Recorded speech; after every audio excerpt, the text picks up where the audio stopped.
I got to tell you, I was a little bit surprised yesterday. I'm going to play a piece of audio here for you. Did you know that the former Vice President Dan Quayle's son is running for Congress? I didn't know that. In Arizona. His name is Ben Quayle, and he's got a new campaign commercial. Now, I'm going to play the commercial for you. It's short, all right?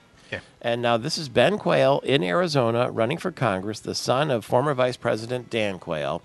And here's how his commercial goes. Barack Obama is the worst president in history. And my generation will inherit a weakened country. Drug cartels in Mexico, tax cartels in D.C. What's happened to America? I love Arizona. I was raised right. Somebody has to go to Washington and knock the hell out of the place. My name's Ben Quayle, and I approve this message. What do you think of that? I tell you what, whether you agree or disagree, you got to agree. He gets right to the point. His first opening statement is, Barack, let's hear it one more time. This is Ben Quayle, the son of Dan Quayle. Barack Obama is the worst president in history. And my generation will inherit a weakened country.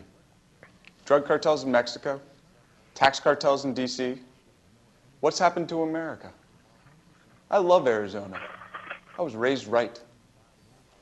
Somebody has to go to Washington and knock the hell out of the place. Well, you know where he stands. My name's Ben Quayle. Yeah. I approve this message. Ed Sarpolus is on the phone with us. Gary, he's the state's leading pollster, and he's with the MEA now. Good morning, Mr. Sarpolus. Good morning to you. What do you think of that strategy? Well, I will tell you the fact that we'll work in some districts. Obviously, there's some very conservative districts, some very anti-Democrat, anti-Obama districts. But I think the general electorate, there's a point where you can go too far. Yeah, do you think he's gone too far? I would think for a number of voters, yes, he did. Ooh, yes. Knock the hell out of the place. Barack Obama's the worst president in American history. Yeah, but you know, Ed, I bet you that theme, though, hits home with a lot of voters today. I mean, there's a lot of discontent out there.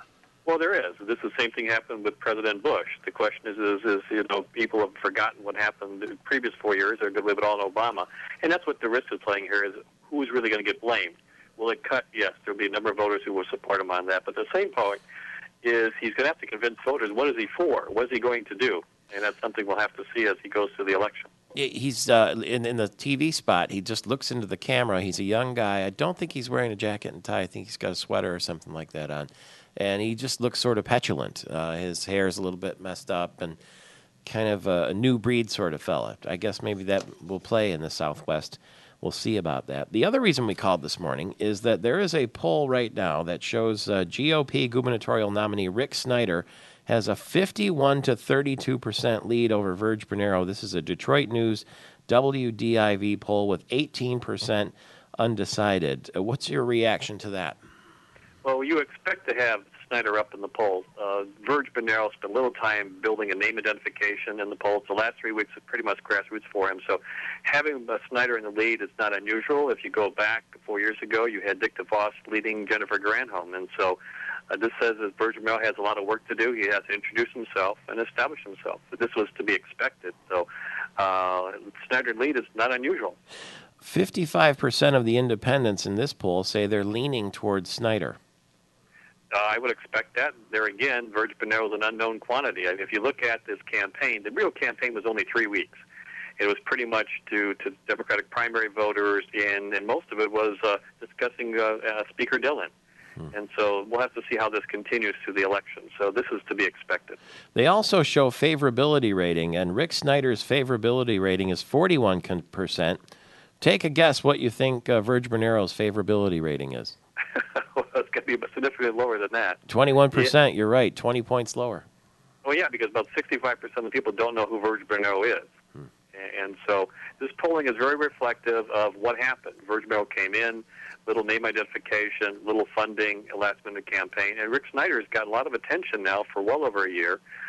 He was building name ID. He was the Super Bowl ads. And so I think his investments paid off to have him at this point.